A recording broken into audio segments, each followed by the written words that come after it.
Hello guys! Itong weekend, nagpunta kami ng Madinat Zayed. Naghahanap kami ng white dress para kay Eliana. Susuotin niya yon para sa graduation. Pictorial na nila next week, so kailangan makabili na kami ngayon. Napadaan kami sa Shein outlet pero wala kaming nagustuhan. So bumaba na kami at dumiretso na lang kami sa Madinat Zayed Mall. Titingin kami dun sa Lulu Department Store. Marami silang mga dress doon. Pero ang hinahanap sana namin ay yung semi-gown. At syempre, yung nakasale. Dahil dyan lang tayo bumabawi sa mga nakasale at discount. Sobrang taas na kasi ng mga bilihin ngayon. Tipid-tipid tayo mga mamis. Dahil sunod-sunod na ang mga gastusin. Kasunod nito, graduation fee naman. But wait, we're super excited. Dahil sa wakas, gagraduate na ang aming bebe. Sa KG2.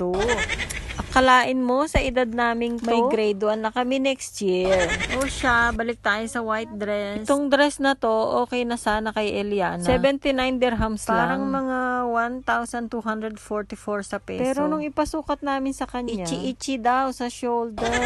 Eh di ayon, hindi na namin kinuha. Marami pang ibang mga dress doon. At lahat magaganda, kagaya nito. Pero kailangan kasi white color. Dahil wala kaming napili, nag-request na lang ng drawing book ang baby natin. At syempre, dapat kulay pink. Ang hilig-hilig niya kasing mag-drawing. Dati sa scratch paper lang siya nagdo-drawing. Tapos dinidikit niya sa ref. Pero kinukumpile pa ni daddy yun. Para hindi makalat at remembrance na din. Nung lumagpas kami sa counter, 2 notebook lang ang aming binayaran. Sa akin yung isa, listahan ng mga utang.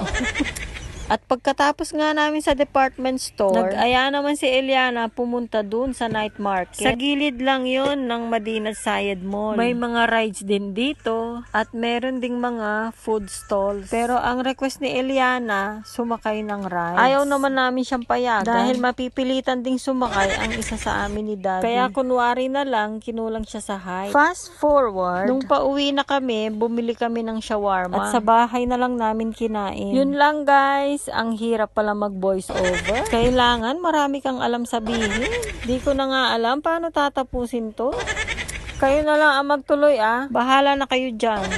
Titirahin ko na to shawarma. Gutom na ako. Bye guys!